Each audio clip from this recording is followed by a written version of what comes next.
Halo guys, welcome back again to my channel bersama saya Hansen di sini dan seperti biasanya setiap harinya saya akan buatkan video seputar cryptocurrency. Apa kabar kalian hari ini semuanya? Semoga dalam keadaan yang baik-baik saja. Teman-teman, sesuai dengan apa yang kita bahas di video kemarin bahwa ada kecenderungan saya melihat Bitcoin berpotensi untuk kembali mendapatkan rebound. Dan konfirmasinya adalah berupa breakout dari trendline yang telah berhasil dilakukan oleh Bitcoin dan pada akhirnya sekarang kita kembali untuk jebol di atas angka 100.000 dolar. Nah, di video hari ini teman-teman kita bakal membahas kira-kira in terms of price action apa yang sedang terjadi dalam 24 jam terakhir diikuti apa yang sedang terjadi di belakang layar. Jadi stay tune terus sampai akhir video. Nah, teman-teman, per hari ini kita melihat market cap secara global kembali ke angka 3,64 triliun dolar atau naik sekitar 4,94%. Di top 10 coin sendiri juga kita melihat semuanya dalam keadaan hijau, kenaikannya ranging antara 4, sekian persen hingga kurang lebih 12%. Dan yang menjadi top performer hari ini adalah Cardano dengan kenaikan 12,93% ke 1,14 dolar. So, itu adalah outlook sementara dari beberapa top coin yang ada. Sekarang kita langsung aja masuk ke beberapa data dan berita terbaru hari ini. Nah, yang pertama teman-teman, perlu kalian ketahui bahwa tadi malam itu sebenarnya ada data yang cukup penting dirilis dari Amerika Serikat. Dan saya juga baru menyadari tadi malam ketika saya lakukan live streaming, ada beberapa viewers yang meminta saya untuk melihat data CPI. Rupanya itu dirilis tadi malam. Dan rupanya data yang keluar itu sesuai dengan ekspektasi, teman-teman. Di mana 2,7% itu adalah factualnya, ekspektasinya juga memang di 2,7% dari yang awalnya 2,6. Berarti kita melihat ada kenaikan 0,1% untuk data CPI-nya. Sedangkan untuk data core CPI itu masih stay di angka 3,3%. Nah, sebenarnya teman-teman kita idealnya mau melihat data CPI ini untuk tidak meneruskan kenaikannya ya. Kalau sesekali saya rasa itu fine, tapi kita mau melihat secara overall trennya itu antara stuck di angka 2, sekian persen atau lebih baik lagi menurun. Karena kalau misalnya kita melihat data CPI terus mengalami kenaikan, apalagi secara beruntun dan angkanya mungkin cukup besar kenaikannya, maka ada potensi bahwa The Fed akan mengurangi kesempatan atau chance mereka untuk melanjutkan rate cuts.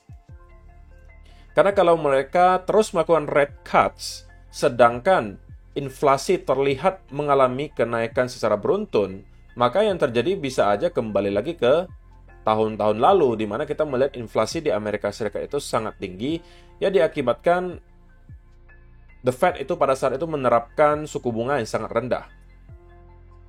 Tapi pada akhirnya harus dipaksa mengalami kenaikan yang signifikan untuk menekan angka inflasi.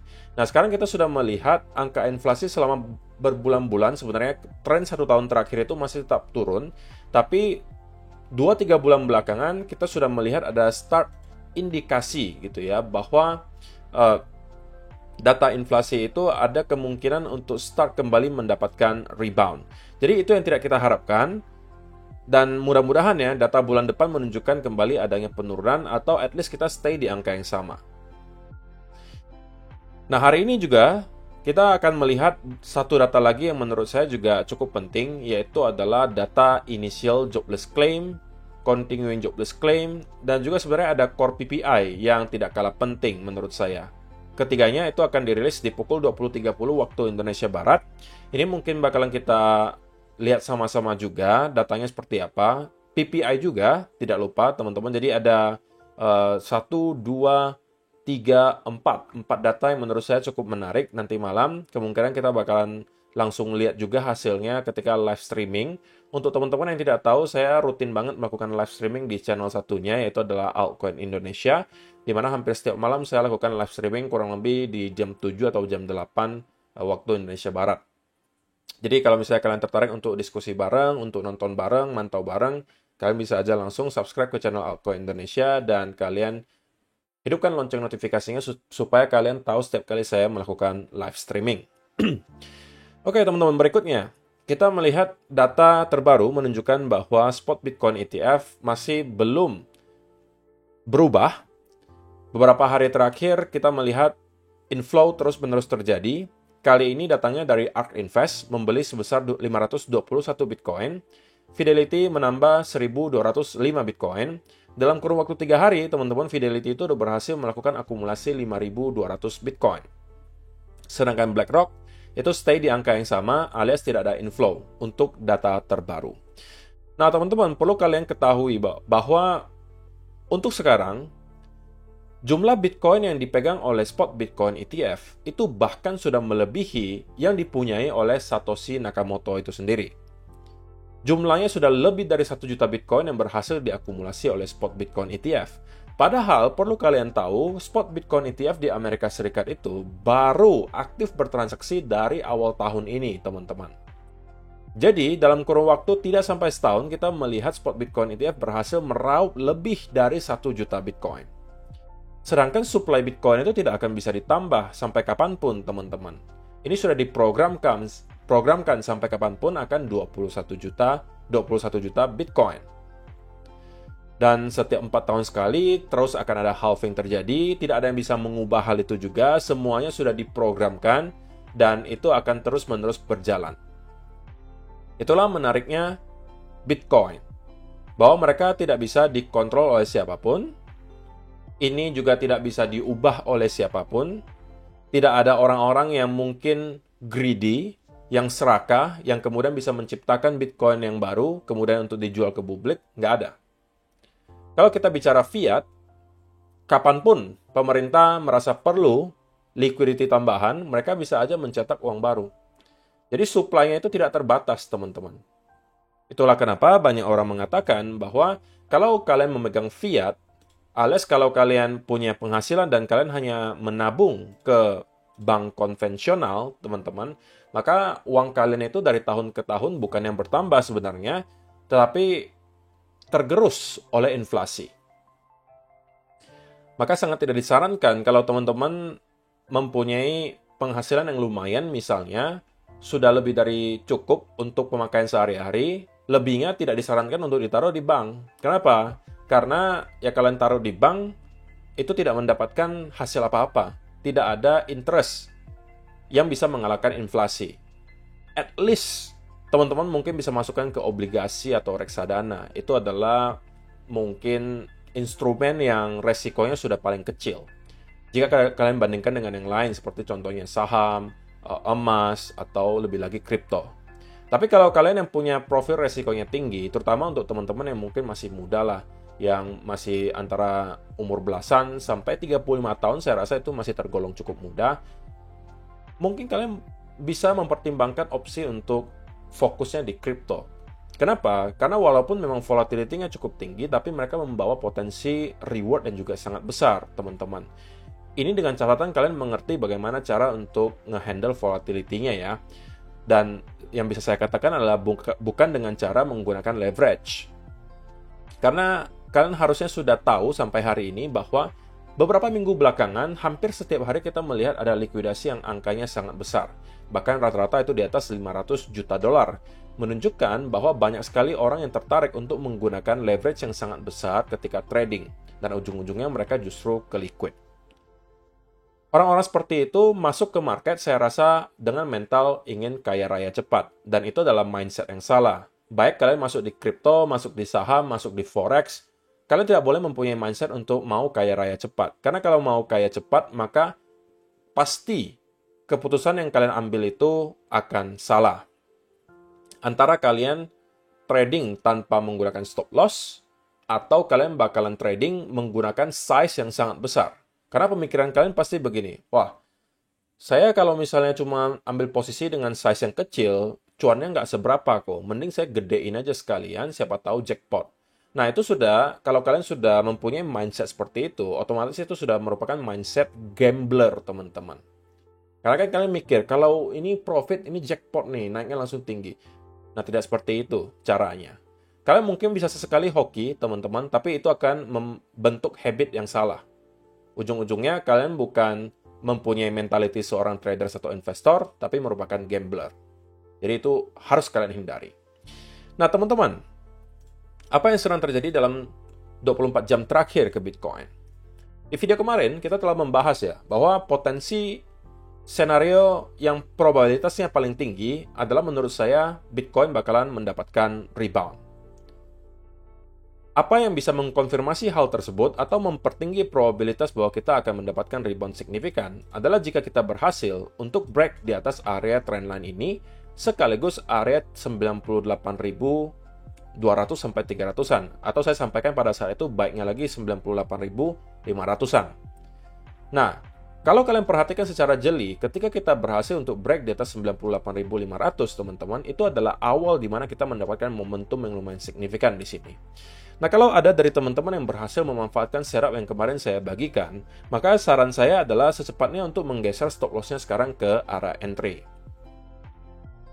Karena, kalau kalian perhatikan di time frame 4 hour, kita itu sekarang sedang kembali menghadapi ujian terakhir nih. Ini adalah ujian terakhir, yaitu adalah di area 101.600 sampai kurang lebih 101.900, yang sebelumnya juga terbukti menjadi area resistance. Ini di time frame 4 hour, teman-teman. Jadi ini adalah, kalian mau sebutnya area resistance ke area supply, area penjualan, bebas. Sama aja menurut saya gitu ya. Jadi, kalau misalnya teman-teman sudah berhasil masuk di sekitaran area di sini untuk long, maka ini mungkin sudah saat yang tepat untuk menggeser stop loss-nya ke arah entry. Karena kita sekarang berada di area resistance yang berpotensi membawa selling pressure. Walaupun saya expect sebenarnya kenaikan ini belum akan berakhir, tapi kita tidak boleh menutup mata akan adanya resiko bahwa kita kembali mendapatkan semacam sell-off dan ujung-ujungnya justru kembali ke area trendline atau bahkan bisa aja breakdown di bawah trendline-nya. Oke, ini kan potensi skenario terburuknya, yang tentunya kita tidak harapkan, tapi sebagai seorang traders, kita harus bisa mengidentifikasi skenario-skenario mana saja yang berpeluang untuk terjadi, dan bagaimana saya untuk memposisikan diri menghadapi skenario tersebut. Itu yang harus kalian tanyakan ke diri kalian sendiri. Jalan terbaiknya kalau teman-teman sudah punya posisi sekarang, ya menggeser stop loss-nya ke arah entry, sehingga sekarang posisi kalian itu sudah tidak ada lagi resiko. Jadi baik sekarang kita akan reverse kembali ke bawah atau kita akan naik ke atas, ya pilihannya antara kalian akan cuan atau kalian akan keluar dalam keadaan break even. Menurut saya keduanya sama-sama positif untuk kalian. Nah, jadi teman-teman, kalau misalnya kita berhasil melihat Bitcoin kemudian clear di atas area 101.900 atau 102.000 deh. Kita kalau berhasil clear di atas area tersebut, maka saya rasa kita akan dengan dalam waktu yang sangat singkat akan bisa breakout ke area high yang baru. Nah, target berikutnya di mana yang kemungkinan akan bisa provide lagi major resistance, teman-teman. Maka target paling jauhnya menurut saya adalah di sekitaran area trendline ini sekarang. 115.000 itu mungkin bisa menjadi target terjauhnya. Nah, kalau teman-teman yang tergolong lebih konservatif, itu mungkin bisa menargetkan sampai ke trendline yang ini. Adalah mungkin ke sekitaran area 106.000 sampai 107.000. Itu mungkin bisa menjadi target kalau teman-teman memang masuknya kemarin niatannya hanya untuk short term trade. Ini mungkin bisa menjadi satu area di mana teman-teman sudah start untuk melakukan taking profit. Nah, kita bakalan lihat nanti kira-kira trendline mana yang bakalan lebih di-respect oleh Bitcoin ya. Tapi saya rasa ketika kita nyampe ke area 106, 107, dari sana kita mungkin akan start untuk melihat semacam selling pressure. Karena ada potensi, ini kita juga bisa membentuk semacam channel ya, kalau teman-teman perhatikan. Tapi ujung-ujungnya sama aja menurut saya, kita akan melihat Bitcoin kemungkinan hit ke angka 110, 115, sebelum pada akhirnya kita start untuk mendapatkan konsolidasi besar. Itu adalah masih ekspektasi saya sampai sekarang ya, teman-teman. Jadi, kesimpulannya adalah, untuk sementara, bias saya sudah kembali ke arah netral. Kalau kemarin biasnya saya bullish, sekarang biasnya kembali ke arah netral. Kenapa? Karena kita berada di area resistance. Tapi di sisi yang lain, kita masih melihat momentum pembelian di Bitcoin itu masih cukup kuat. Jadi masing-masing ada alasan. Ada alasan untuk bullish, ada alasan untuk bearish. Jadi karena itu bias saya sekarang netral. Tapi kalau kita berhasil clear di atas area 102.000, maka bias saya akan kembali ke arah bullish dan saya expect kita akan break ke area high yang baru. Oke. Satu-satunya hal yang bisa menginvalidasi skenario bullish ini adalah jika kita sampai berhasil untuk kembali clear di bawah area $98.000. Selain daripada itu, saya rasa kita akan bisa maintain momentumnya dan mungkin start untuk kembali break ke area high yang baru. Jadi selamat cuan kalau misalnya teman-teman sudah telah berhasil untuk masuk ke posisi long kemarin, baik teman-teman yang masuk ke Bitcoin ataupun altcoin, yang sebenarnya sudah saya bagikan juga beberapa ya, setup yang ada di altcoin, saya bagikan di channel Altcoin Indonesia, dan rata-rata juga sudah berada dalam keadaan profit yang lumayan banget, seperti contohnya Engine. Saya bagikan pada saat itu ketika Engine di kurang lebih 0,26 atau ya roughly 0,26 lah kita anggap ya. Maka kalau kalian berhasil masuk, kita sudah cuan kurang lebih 22% dalam kurun waktu beberapa hari saja. Kemudian juga Polygon Matic, saya masih ingat saya sampaikan pada saat itu Polygon kurang lebih areanya 0,56 sampai 55 roughly. Dan sekarang kita juga sudah berada dalam keadaan profit kurang lebih 17% dalam beberapa hari.